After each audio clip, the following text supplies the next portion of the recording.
Prime Minister Narendra Modi has said that the press is responsible for upholding of free speech. While hailing the freedom of the press, PM Modi said that external control on press is not good for society. He was speaking at the Golden Jubilee celebrations of the Press Council of India to mark National Press Day in New Delhi.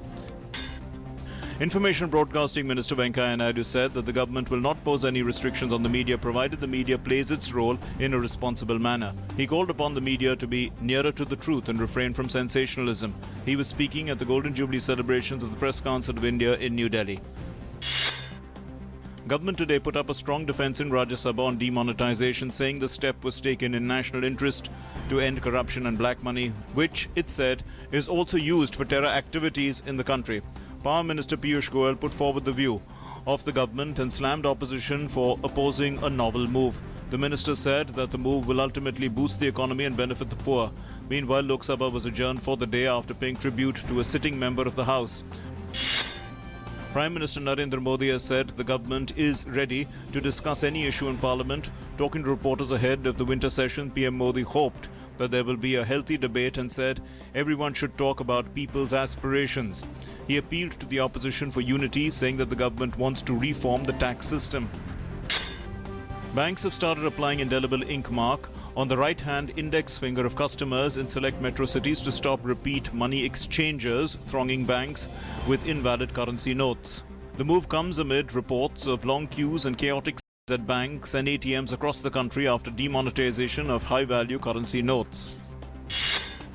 President Pranab Mukherjee has called upon vice-chancellors of central universities to deal with challenges concerning higher education and provide research and innovation, faculty augmentation, use of knowledge networks so that Indian universities stand tall as far as their stature in the world is concerned. The President was addressing the annual Visitors' Conference of Heads of Central Institutions of Higher Learning at Rashtrapati Bhavan.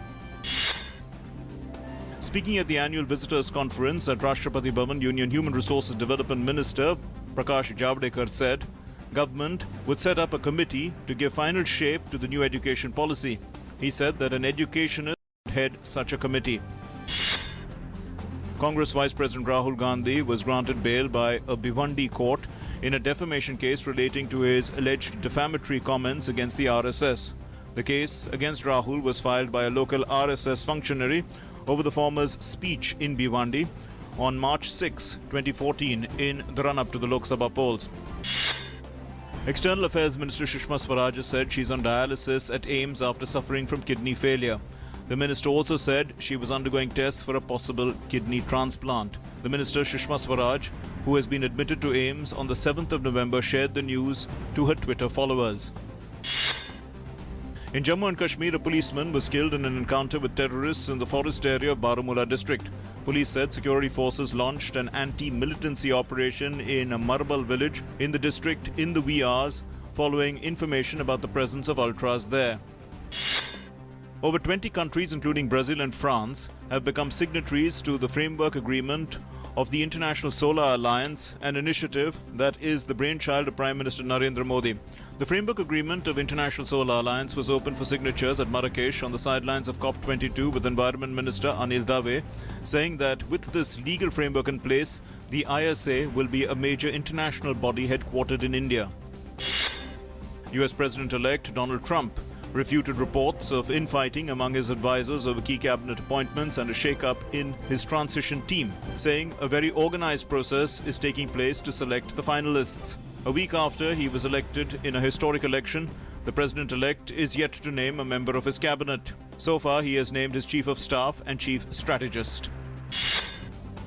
In Afghanistan, security officials have confirmed that at least 4 security forces were killed when their vehicle was attacked by a suicide bomber in the capital Kabul. The security officials, who did not want to be named as the investigation into the attack is still underway, said that 11 others were wounded in the attack. An 8-year-old Kashmiri girl, Tajmul Islam, who scripted history at the World Kickboxing Championship in Italy, clinching a gold medal, gives credit for her World Kickboxing title to the army, along with her parents. The little champion said that the army training was the reason for her success. Saina Nehwal's comeback ended with a grueling opening round loss, but Olympic silver medalist PV Sindhu crossed the first hurdle at the China Super Series premiere.